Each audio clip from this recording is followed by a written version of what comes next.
What's up? Welcome in on this Friday. Pat yourselves collectively on the back. We made it to Friday. We made it to the day before another full weekend of college football. There's games on tonight. I wouldn't exactly classify those as good ones, but there are games tonight. We'll get into a little bit and set the weekend up for you. Feel free to comment along if you're watching along and follow us on all of our social channels at The Mike Arana Show. What an interesting time to be a sports fan here. We've got plenty of stuff coming up on this very program.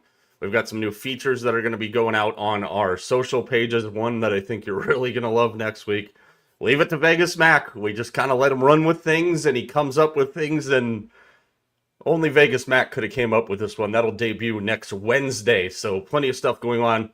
Also exciting stuff because next Friday, a week from today, in this very same spot, very same time, very same channel, Mac will be joining me on that particular Friday, and then we're going to be joined by a very, very special guest to get into some college football hot and heavy because next weekend's slate is loaded. And then we've got a huge guest coming up on Thursday, September 25th. We get a little bit closer to that. I will tell you more about that one. But let's start at Lambeau Field, where the Packers get a 27-18 victory last night over the Commanders in a game that was probably not as close as the final score indicated. Jordan Love played a really good game. That Packers defense, man, you know, there's a lot of different ways we could go into last night's game. And I'll just give you a couple of my general takeaways of the game here as we go through this. But I really kind of expected, as we talked about it leading up to the game, that we would see more of a tempo kind of look from the Commanders last night. And not only did they not go to a tempo look last night, it looks like they left their entire offense back home. Now, you can give credit where it's due to the Packers defense, which has been fantastic through the first two games. But can we pump the damn brakes on the Super Bowl talk already? Listen, I know the Packers are 2-0 for the first time since 2020, but it's a little bit too early to start talking Super Bowl here. There's a lot of football left to be played, but I mean, if you're a Packer fan right now, you got to be excited. Tucker Kraft, and I talked about him a little bit yesterday on the show, that with the questionable health, if you will, of the Packers wide receiving room, that Tucker Kraft would probably need to be utilized. Man, was he utilized. 124 yards for Kraft last night and a touchdown. The big one came early, 57-yarder in the first quarter there. And you can't not like Tucker Kraft. He says it after the game. Hopefully I can keep stacking games like that, Kraft said. It's the first time I've ever gotten over 100 yards, including college.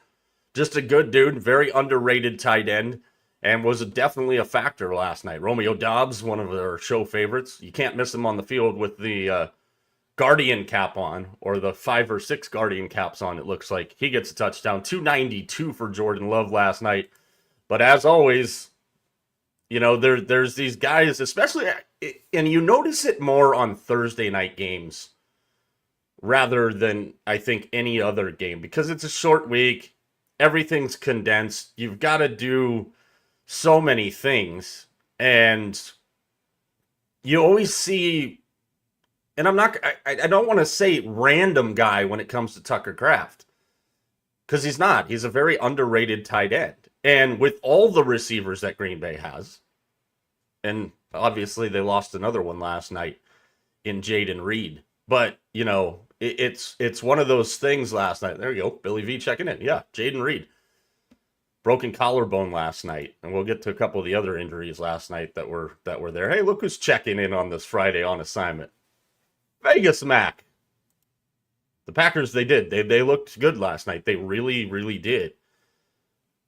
You know, I think the thing, and I could watch a game that Kirk Herbstreit's on the call any day of the week. I don't know why he gets the shrapnel he gets. TJ mentioned it the other day, game day tomorrow in Knoxville, Tennessee. We know Herbie's going to be there with Peter and the gang. That should be a wild scene tomorrow. But he said this last night. He said it I believe it was the third quarter. The impressive part of the Packers defense early is not necessarily Micah Parsons. We know Micah Parsons is one of the most, if not the most dynamic defender in the NFL. Go argue with a wall. I can give you a couple other names. TJ Watt, Max Crosby, Nick Bosa. I mean, again, you can go 7 different ways on that conversation. But as Herbie said, the impressive part of the Packers D early in the season here is the other pieces. And he wasn't throwing shade, but guys like Quay Walker and Edgerrin Cooper, both huge last night. They were both huge in game 1. And that's the thing a guy like Micah Parsons does for your defense. I mean, I'll use it from a personal example here. When you look at it in San Francisco, I mean, you go from Bosa to Fred Warner in the middle. I mean, look at what they do in Pittsburgh with Watt and all the other talented defenders they have there. I mean, it's not shocking to see guys like Walker and Cooper play really well because you've got a guy like Micah Parsons there. This was interesting last night. And I didn't crop the picture because I wanted to give credit to where it's due there. On X, at Packers Fence. And go check it out. I mean, it's literally a whole wall of fence artwork. It's pretty damn cool. The crowd that stayed after the game, and I couldn't get a clear enough picture to show you this, but the crowd that stayed after the game for the Thursday Night Football postgame show was huge. There was a lot of people that stuck around. And the thank you, Jerry chants broke out. And of course, Micah Parsons didn't shy away of encouraging them to continue. And why would he? Man. Do I think the Packers could be one of the best teams in the NFL? Yes. Am I going to start talking Super Bowl with the Packers in week 2? Absolutely freaking not. That's ridiculous. They pressured Jaden Daniels on 46% of the snaps last night. That's the most Jaden Daniels has ever seen pressure in his young career here.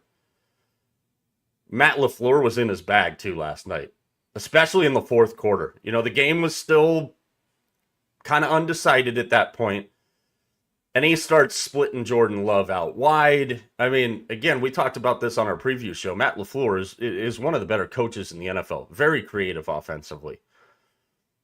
He's going to have to continue to be creative because, again, now without Jaden Reed. And again, credit to the Packers. I mentioned it in the preview video for the game last night. They were without Tom. They were without Banks.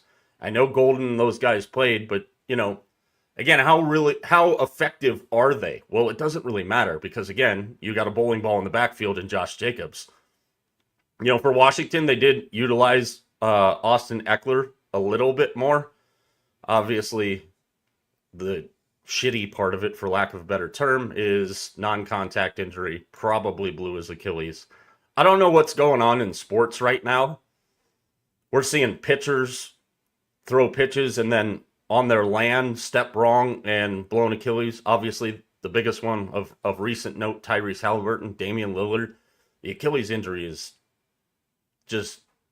there's way too many of them going on in sports. We don't like to see, nobody likes to see injuries ever.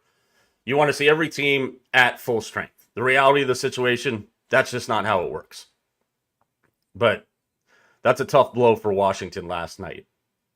And my other question about Washington's offense last night is this. They spread the ball out on offense pretty well. Ertz had 8 targets. Scary Terry had 9. Debo had 8. But when you look at the running game last night, they didn't, I get it. You're in positions where you're on a negative game script and it's hard to run the ball, but that game wasn't a blowout. It never looked like the Packers weren't in control of the game. But I mean, Krosky Merritt, 4 carries, 17 yards. Jaden Daniels ran the ball 7 times for 17 yards. Eckler ran it 8 times for 17 yards. Again, that's a credit to the Packers defense, but the game script from the Commanders last night was really, really weird. I finally got a win on Thursday Night Football. It took until literally the 2-minute warning for Daniels to get over those 22 completions that I needed, which kind of backs, one of my only wins on Monday night when Caleb Williams literally went over his completion total on the very last circus play of the game. So maybe that's my thing. Mac loves this. He was driving me nuts with it this summer. Pitchers over, under, out totals, which is a really aggravating bet because you have to do math. I was told there wasn't going to be any math. Maybe my thing this year is quarterback completion totals because Sunday last week we went 4-1 on the spread. Monday Night Football, Thursday Night Football, I have been downright horrible. So I'm calling in. I'm making a call to the bullpen for Monday night. Make sure you check that out on our social channels. But yeah, the broken collarbone, the Achilles injury. As I mentioned, the Packers 2-0 for the first time since 2020. They're going to go back-to-back on the road at Cleveland and at Dallas, and then they have an early bye.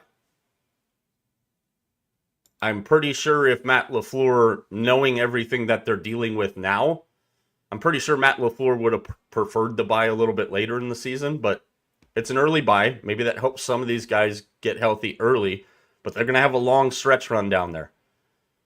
And there's a lot of football left. You can be excited if you're a Green Bay fan. Go for it. Super Bowl? Let's pump the brakes a little bit. Washington, they go back home to play Las Vegas, and then they're at Atlanta in their next two. Unders, for those of you sports investors, let's call it that out there. NFL game totals have gone under 13 of the 17 times already this year. Does that continue this weekend? I think there's some very good spots this weekend for under totals, absolutely. And I've got a bone to pick. Maybe you remember this, maybe you don't. But, we've got Gene Steratore and Mike Pereira. Terry McAuley is the referee insider in the booth. I don't know what the official title is for it. I don't really care. 3:43 in the fourth quarter, the Commanders had to use a timeout. Washington substituted. Green Bay gets a chance to substitute. And according to Terry McAuley, the rule says the defense gets a, quote, reasonable amount of time to match substitutions. And then when he was asked by either Herbie or Al Michaels, what constitutes a reasonable amount of time? And he kind of laughed. And he goes, this was excessive. And it's not the first time I've seen this. And I think it's ridiculous. The Green Bay defender, I don't remember who it was on a driving Miss Daisy Sunday cruise, taking his sweet-ass time getting off the field. Washington then has to use a valuable timeout at that point. And no, this isn't because I had Washington plus 3.5, so save that argument. A reasonable amount of time? What the hell does that mean? If we can, in the NBA, reset the shot clock to 14 seconds when the offense kind of retains possession in the scrum, why can't we reset the play clock to 15 seconds in that case for the offense? And we see it all the time, especially with tempo teams. Oh, I'm just going to take my sweet-ass time getting off the... It's ridiculous. And then that it's termed a, quote, reasonable amount of time. Well, what's a reasonable amount of time? That was excessive. That's not okay. That's something that's going to come up at a real bad time for the NFL. It's something that needs to be looked at. Faking injuries in college football, that's an epidemic. And maybe we've figured out that fix. Maybe we haven't. I don't really know. But yeah, I thought that was ridiculous. Packers fans, you should be excited. A little extended period here before they play that next game in Cleveland. Cleveland, who's bumping their gums already for their game against Baltimore. I don't know if you want to piss off Derrick Henry. And Jerry Jeudy basically came out and said, hey, Baltimore's secondary is it's no big deal. You play in Cleveland, dude. I hate to break it to you. Not an advantageous position for you. General news and notes around the NFL, these will affect game totals and unders. These will affect certain plays. Maybe one of these directly affects a 5 for 500 play that we have this weekend. Again, if you're new to the program, every Saturday night, we're looking for a 300-yard passer, a 100-yard rusher, and a 100-yard receiver. $5. That's all we put on it. If you do the math on the investment, all you got to do is really hit it once. I think we've got a good group this weekend. But just kind of scouring around the league here, Ed Oliver is already being ruled out for Sunday's game against the Jets with an ankle injury. He suffered that injury during practice this week. He was in a walking boot yesterday. For a team that really struggled to stop the run last week, and a Jets team that maybe might be more competitive than we expect them to be.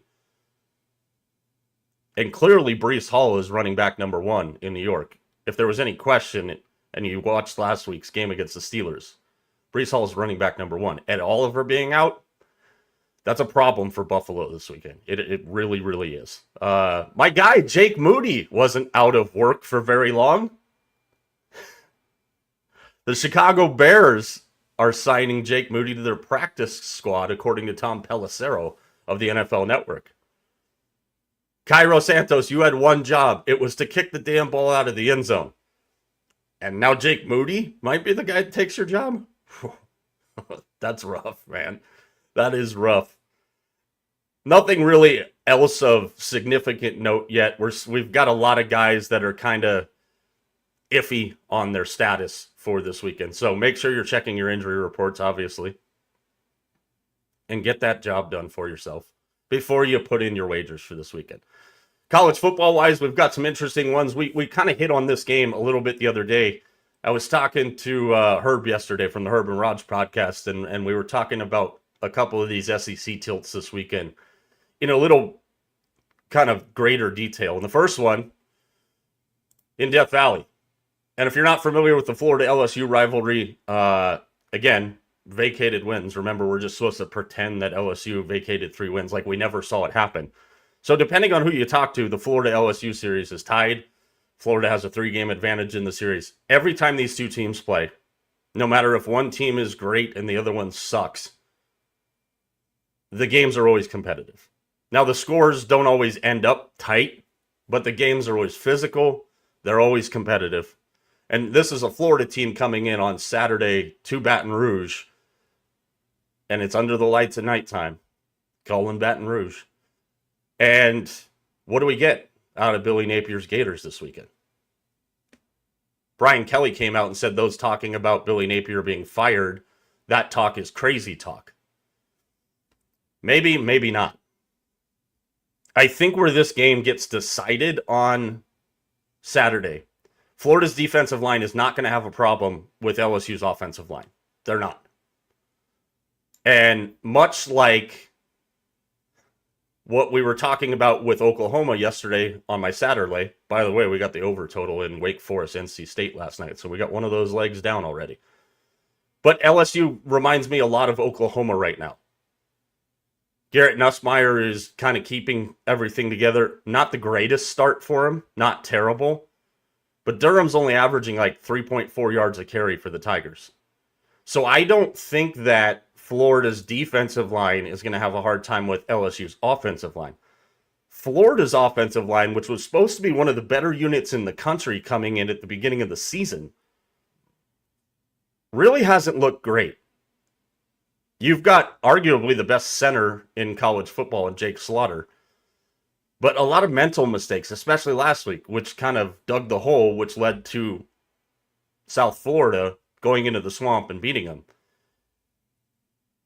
If Florida's offensive line plays like they did against South Florida, this game is going to get ugly, and it's going to get ugly quick. LSU is favored by 7.5. I don't love that number because I don't know what Gators team is going to show up.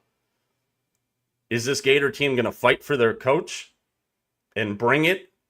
Was it a wake-up call? We've talked at length about Florida's schedule, especially over the next 4 weeks. I don't know. I would lean to LSU minus 7.5. But I think the secret sauce in this game, if you will, the over-under total as of 20 minutes ago before I got started here, 48.5. I think both teams defensively are going to grind this game into oblivion. If Florida's offensive line can handle LSU's defensive line, and both of these defenses show up, I think that point total is probably the right play to play it under. I don't like the 7.5, but I do like the point total under 48.5. The other big tilt, I kind of alluded to it a couple minutes ago, takes place in Knoxville. I heard something this morning on the Pat McAfee show that Neyland Stadium is like the 8th largest stadium in the world. Pretty crazy stuff there. That place is going to be freaking rocking. And we've got two quarterbacks here that are going to be analyzed under a microscope this weekend in Gunnar Stockton and Joey Aguilar. This is Gunnar Stockton's first real test. Neyland is a brutal place to be a road team. How is he going to handle that?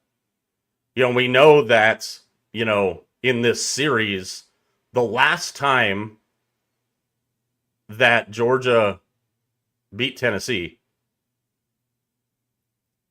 a couple familiar names here, was when Jawan Jennings caught a 43-yard Hail Mary from Joshua Dobbs on the final play. Tennessee won 38-31. That was October 10th of 2015. So Tennessee's got some demons to exercise this weekend. I jumped on this one early. I jumped on it Sunday of last week. I don't know how Gunnar Stockton's going to handle this. And my tune will change on Georgia if they can go in there and get a victory and he plays well. But, everybody made a big to-do about it this offseason when Nico Iamaleava looked like it was like an NIL dispute and more money. I think there was also part of it that maybe Nico didn't think they had the weapons in Tennessee to really make him look good, so he bolted for UCLA. How's that worked out for you so far? It's worked out great for the Vols. Joey Aguilar's got a great story, too, if you're not familiar with it. And this goes back to my neck of the woods, where I'm from. So he started at the City College of San Francisco. Then he transferred to Diablo Valley College. Then he was at Appalachian State. And now in at Tennessee. And through the first two games, getting all choked up about it. Through the first two games, 39 of 59 for 535 yards and 5 touchdowns, no picks. And the difference between Aguilar and Nico Iamaleava is Aguilar's not quite the athlete from a speed standpoint. He's a Division I quarterback. He's a great athlete. Don't mistake that. But he's not quite the scrambler, but he runs Josh Heupel's offense to a freaking T. I'm staying on my pick, and I'm probably going to bet the money line on this one too. But I took Tennessee plus 3.5 when it opened, or right after it opened, last weekend. I think that's going to be a fantastic game. It's going to be an incredible scene at Neyland. I'm thinking we're probably in the 27-23, 33-30 kind of range, but I think Tennessee gets the win and exercises some more demons. When we look around the college football schedule, if you're looking for a good game tonight, I hate to be the one that breaks this to you. You don't have one. Indiana State's at Indiana. Colgate's at Syracuse. What do you think Fran Brown's going to do to the Syracuse players if they play crappy against Colgate? Are the Syracuse players still running wind sprints from last weekend? Who knows? Coach Prime in Colorado, they're at Houston to take on 2-0 Houston. That one might be a decent game. Kansas State's down in Tucson to take on the Wildcats. Arizona's 2-0. Kansas State's 1-2. Haven't looked great this year. And then speaking of former Tennessee quarterback Nico Iamaleava, New Mexico goes into the Rose Bowl with a better record than UCLA tonight. And that's a 7 o'clock kickoff on the Big Ten Network. You really got to get ready for this weekend, is my advice to you. And we're going to start early. I'm very interested to see the Oregon-Northwestern game tomorrow. Because it's by the lake in that little goofy stadium. which, again, I would love to catch a game there before they open their new stadium. That one's a 9 a.m. kickoff. I'm feeling kind of froggy, maybe ducky, if you will. I might lay the 4 touchdowns again with Oregon. But it's a road test for Oregon.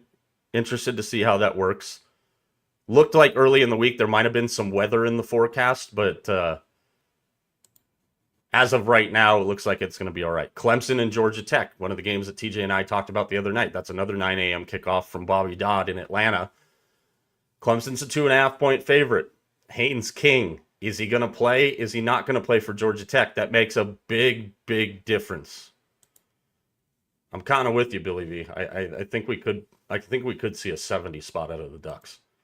Oklahoma and Temple, I gave you that game yesterday. I took Temple at 21.5. The spread is now up to 23.5. Love when that happens. Wisco and Bama, those are all 9 a.m. kickoffs tomorrow. And then you got to kind of get to the middle of the day before you see anything else good. Tough one for Penn State. They're taking on Villanova tomorrow. Georgia-Tennessee game is a 12:30 game on the West Coast.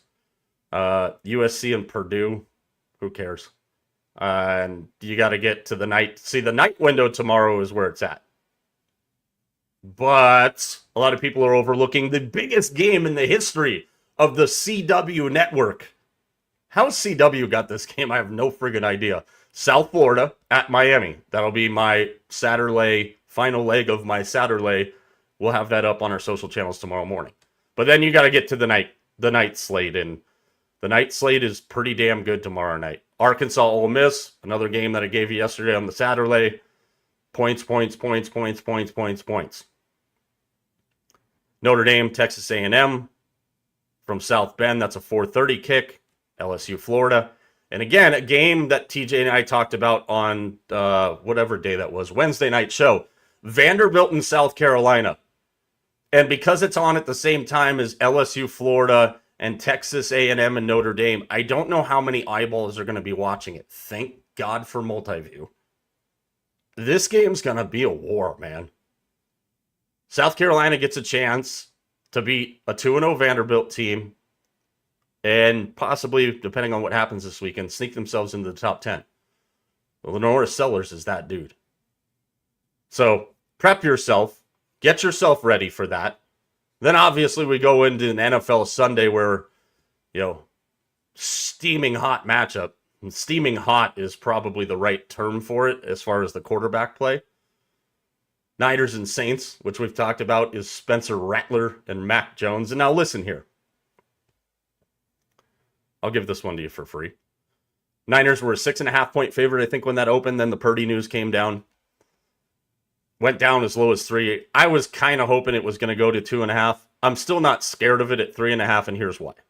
You can talk about Mac Jones all you want. We know the history of the Shanahan quarterback rehabilitation program. And we talk about Matt LaFleur. We talk about Sean McVay. Talk about Kyle Shanahan. Innovative guys on offense. He's going to put Mac Jones in positions to make the plays he has to. And, you've got Christian McCaffrey in the backfield. Brian Robinson Jr. How many Commanders fans wish Brian Robinson Jr. was still there now? The part that nobody's talking about with this game, it shouldn't be Mac Jones against Spencer Rattler. It should be Spencer Rattler, who doesn't even have a full year's experience under center, against Robert Saleh's defense. So if you want to know where this game is going to be won and lost, there you go. Robert Saleh is not going to make life easy for Spencer Rattler on Sunday. Jags and Bengals, that's an interesting one. Vegas Mac talks about it. His permanent marker last week that he busted out for the first time, he doesn't trust the Jaguars. Don't think there's going to be a whole lot of defense played in that game. Bears and Lions, obviously Ben Johnson returning to Detroit. Both teams looking for a win. Both coaches downplaying it as expected. Rams and Titans, that's going to be an interesting one. Tennessee looked pretty good against a tough Denver defense last week. Now they're home, and Cam Ward will play his home opener against a tough Rams defense. Bills and Jets, I think, again, with Ed Oliver out, this game just got a whole hell of a lot more interesting to me. The Steelers reunion tour sees DK Metcalf against his old team in Pittsburgh, as the Seahawks go to Pittsburgh, the Browns-Ravens game that we talked about. I think your two best games of the day on Sunday during the daytime, they're both afternoon games. Broncos at Colts, and obviously Eagles at Chiefs. Again, everybody wants to bury the Chiefs already. I don't understand why everybody's doing that. What's up, Shy? That's a Bears fan saying the Packers look good there. So, I mean, it is what it is. You know, I'm interested to see how the Bears come out this week, though. I really am, because I think that's going to be an interesting game, because you can downplay it all you want. You know, Ben Johnson wanted his first win Monday night. And if it was a 3-quarter game, he got his first win Monday night. Problem is there's 4 of those things. Sunday Night Football, Mac will have this preview as well. Really excited. And I totally didn't even think about this until Mac and I were talking about it. It's a rematch of national championship quarterbacks in Michael Penix Jr. and J.J. McCarthy. Can J.J. McCarthy put a whole game together? And you know that crowd in Minnesota is going to be live. It's going to be exciting. And then we got a doubleheader on Monday Night Football. Again, I'm bringing in reinforcements for my Monday night pick. I might need to be bringing reinforcements for my Thursday night picks at this point. Couple other news and notes around the world. Scotty Scheffler sucks. I mean, let's just throw it out there now. He shot around in the 70s yesterday at the Procore Championship in Napa. Apparently the whole show's about my neck of the woods. Wine country. First round in the 70s since his streak started at the Travelers Championship of sub-70 rounds. Tied Patrick Cantlay for the longest PGA Tour streak in the modern era. I love when we say that, the modern era. So what does Scotty do today? He's through 17 right now, 4 under. He's 9th. Ben Griffin with the lead at -13. Why am I talking about the Procore Championship? The Ryder Cup is not that far away. And basically the entire Ryder Cup team is playing in this event. JJ Spawn on the Ryder Cup team. He's in 3rd right now.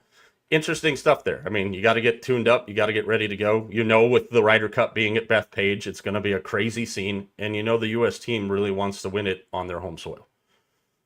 Got a baseball bet for you tonight. Not going to surprise you. Hurston Waldrop of the Braves. Anybody know where he played college baseball? They're taking on the Astros. And Waldrop has been kind of a bright spot for the Braves in a very dismal year. Tried to get him on my fantasy baseball team, but that didn't work out. 4-0, 40 innings pitched, 38 strikeouts. So we're going to ladder his strikeouts tonight. I don't know if it's still available, and I don't ever do this because they don't pay our bills. But this morning on FanDuel, to get 5 strikeouts, his over-under was 4.5. He was a +110. Do with that what you will. Tip from our guy Jared Smith on X, one of the sharper betting guys I know. So I laddered it. I went to 5 strikeouts into 6. And then finally, before we get out of here today, and I'm not going to get into a ton of detail on this. I'm just going to give you my general thoughts here real quick, because me and the guys are going to talk about this next week. The Kawhi Leonard situation is getting very, very interesting. If you have not seen the whole break of the story, you need to look up Pablo Torre's podcast, Pablo Torre Finds Out, and see this, because this is wild. For those of you that maybe haven't seen it, a company called Aspiration agreed to a $28 million endorsement deal with Leonard back in 2021. Clippers owner Steve Ballmer invested $50 million through his personal LLC in September of 2021. And then the Clippers announced a partnership with Aspiration of $300 million 2 weeks later. Apparently Aspiration almost got the naming rights to the Intuit Dome. That 4-year, $28 million endorsement deal was in April of 2022, 9 months after he re-signed with the Clippers. On Thursday, Pablo Torre reported, yesterday, that Dennis Wong, a Clippers limited partner, invested $1.99 million in aspiration 9 days before the company made a $1.75 million payment to Kawhi Leonard. And the NBA is investigating this now. Whether Ballmer and the Clippers violated league rules because Leonard accepted that deal. I don't know how to put this in the exact right terms. But again, if you're not familiar with this, the circumvention rules of the NBA's 2023 collective bargaining agreement, teams can be punished for circumventing the salary cap. Penalties include fines of up to $7.5 million. I wonder if aspiration will cover that. Direct forfeiture of draft picks, voiding any player contract, and a suspension up to a year for any team personnel found to have engaged in such a violation. So this brings up this question, and this is where my brain went with it. Because this would be on brand for the Clippers more than anything in the world. Are the Clippers the only team that's figured out a way to do this? Or are they just the Clippers and they're the only dumb ones that got caught doing it? That's what I'm going to think about on this one. As Adam Silver said, it's up to the NBA to investigate it. Really weird statement, because last time I checked, Adam, you're in charge of the NBA, so it's up to you and your people to figure out what the hell is going on here. This is a fair statement from Shai. The Bulls, man. My guy, Billy Donovan. Love Billy D, but what the hell? Do they have any plan or any direction? But that's the thing I want you to think about here.